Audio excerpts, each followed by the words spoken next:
இனிய உறவுகளுக்கு என் வணக்கங்கள். இந்த பதிவில் பார்த்தீங்கன்னா, நம்மாழ்வார்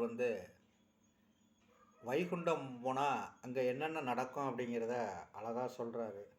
என்னுடைய சுவாமியா என்னுடைய நிலை பெற்ற புகழனுடைய ஸ்ரீமன் நாராயணனுடைய அடிகளாரை கண்ட உடனே பார்த்திங்கன்னா, ஆனந்தத்தோடு மேகக்கூட்டங்கள்லாம் இடி என்னும் முரசொல்லியே முழங்குதான். ஆழமான சமுத்திரம் தனது அலைக்கடலை எடுத்து ஆரவாரம் செய்து 7 உலகங்களும் தங்களது வளங்களை ஏந்தி கொண்டு நின்றுச்சான். அடுத்து ஸ்ரீமன் நாராயணனுடைய தொண்டர்களை கண்டவுடனே மகிழ்ச்சியில் நல்ல நீரை சுமந்திருக்கும் அந்த மேகக்கூட்டங்கள் இருக்கு இல்லையா, உயரமான ஆகாயத்தில் திரண்டிருப்பது போல நிறைந்த பூரண பொற்கூடமாக, அதாவது கும்பமாக ஏந்தி வரவேற்பது போல இருந்துச்சான்.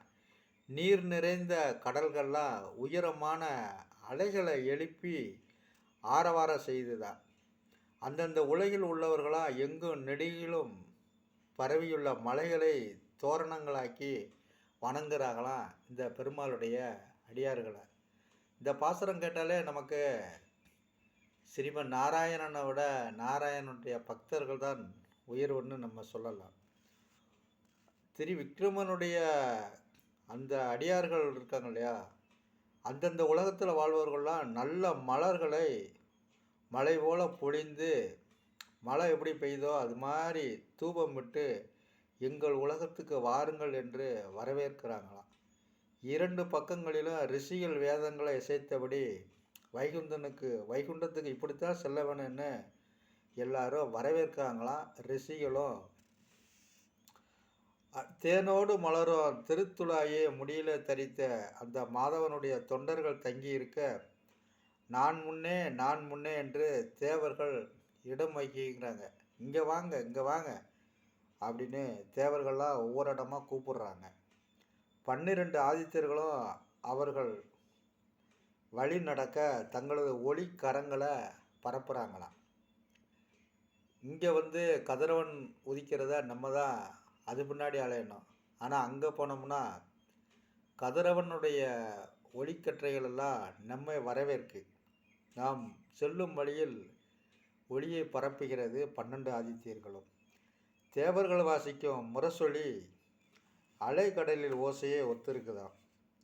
மாதவனின் அடியார்கள் வருகிறாள் என்று தேவர்கள் தம் உலகங்களின் வாசலில் நின்று இத்தனை நேரம் வழி நடந்தது போதும், வாங்க எங்கள் உலகத்தில் சற்று இளைப்பாருங்கள் அப்படின்னு சொல்லுவாங்களாம். கிண்ணர்கள் கருடர்கள் கீதங்கள்லாம் பாடுவாங்க. வேதம் போதும் நல்ல வாயினை படைத்த ரிஷிகள் தாங்கள் நடத்திய வேள்விகளின் பலனை அவர்களிடமிருந்து சமர்ப்பிப்பாங்க. அடுத்து முனிவர்கள்லாம் தங்களுடைய யாக பலன்களை சமர்ப்பித்ததும் சில வாசனையுள்ள நல்ல தூபங்களை காட்டியும் சில காலங்களையும் வலம்புரி சங்கையும் இசைக்கிறாங்க. அவை 2ம் கலந்து எங்கும் மொழிக்குதான். வாளை போன்ற ஒளியுடைய கண்களை கொண்ட மங்கையர்களாம் சக்கரபாணியின் அடியார்களே வானகத்தை ஆள வாருங்கள் என மகிழ்ச்சியோடு சொல்கிறாங்க. ஆகாயத்தை தொடும் அளவு அலைகளை வீசும் கடலிலே பள்ளி கொண்டிருக்கும் கேசவன் பிரகாசிக்கும் இரத்தனங்கள் பதிக்கப்பட்ட முடியனங்களை தரித்த குடந்தையிலே தேவமங்கையர் பல்லாண்டு பாடி வாழ்த்தவும் மருத்துகளும் அஷ்டவசுக்களும் அவர்களை பின்தொடர்ந்து சோஸ்திரம் சொல்ல அது எங்கும் ஒழிக்குதான். திருமாலுடைய அடியார்களுக்கு எவ்வளவு உயர்வு அப்படிங்கிறத இது சொல்லுது. இனி பாசரம் பார்ப்போம். சூழ் விசும் மணிமுகள் தூரியம் முளைக்கின ஆழ்கடல் அலைதிரை கையெடு தாடின ஏழ்வொழிலும் வளம் ஏந்திய என் அப்பன் வாழ்வுகள் நாரணன் தமரை கண்டு உகந்தே. நாரணன் தமரை கண்டு உகந்த நல் நீர்முகில் பூரண பொற்குடம் பூரித்தது உயர்வெண்ணில் நீரணி கடல்கள் நின்றார்த்தன நெடுவரை தோரணம் நிறுத்தி எங்கும் தொழுதனர் உலகர்கள் தூயனல் மலர்மலை பொலிவளர் பூமியன் அளந்தவன் தமர் முன்னே எளிமை நின்று இருமரங்கு இசைத்தனர் முனிவர்கள் வழியது வைகுந்தற்கு என்று எதிரெதிர் இமையவர் இருப்பிடம் வகுத்தனர் கதிரவர் அவரவர் கைநிறை காட்டினர்.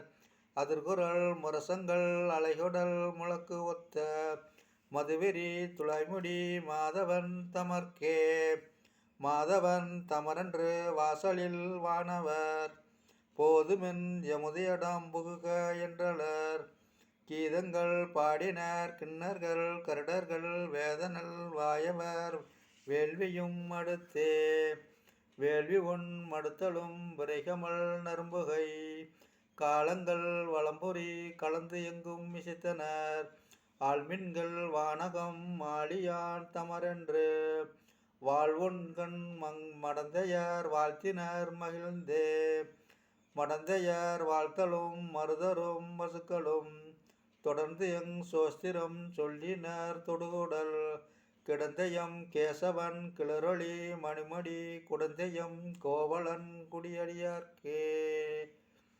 நம்மாழ்வார் திருவடிகளே சரணம். நமஸ்காரம்.